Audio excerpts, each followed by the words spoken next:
Hey Bobcat fans, welcome back into OhioBobcatsHockey.com. Justin Sampson alongside Ryan Boyd here inside the arena, Bird Arena today. We're getting ready, as are the Bobcats, to head back into CSCHL action. The final regular season meeting this weekend. It is Kent State coming into town for rounds 3 and 4 after the Bobcats hung 15 goals on them in the first two go-rounds before the Christmas season up there in Kent. The final regular season weekend before next week's league tournament right here in Athens.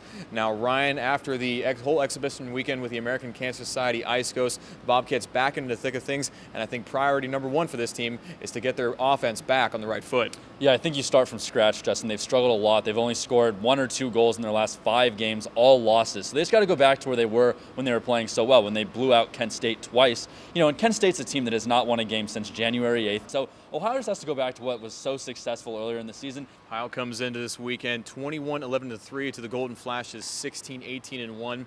One interesting thing about the Golden Flashes is their net minding by committee. Now, they only have one netminder who's got a winning record. That is Zach Nowak with a 6-4 mark. Their other two netminders who have both seen 11 contests, Justin Wisniewski and Evan Fenney, they both have goals against averages over 5. So last time the Bobcats were really able to take advantage of that.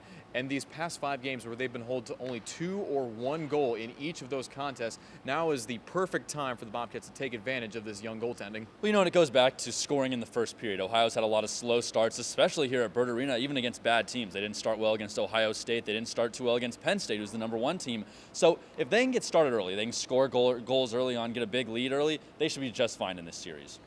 Now you look at the CSCHL standings. The Bobcats right now holding on to this 2 spot, but right behind them is Iowa State and Robert Morris. You want to get some wins under your belt heading into that national tournament because Ohio is still playing for seeding in that as well. These 5 straight losses certainly didn't help their case in that sense. So Ohio needs to win both these games, have a good showing in that conference tournament so they get a good seed heading into the nationals. Back to the normal 7:30 puck drop both on Friday and Saturday night here as the Bobcats one final league meeting against the in-state foe Kent State right here at Bird Arena this weekend. Be sure to stay tuned to OhioBobcatsHockey.com for all the recaps, previews, and more all throughout that weekend and leading up to next weekend's CSCHL tournament. But until then, for Ryan Boyd, I'm Justin Sampson. This is Ohio Hockey.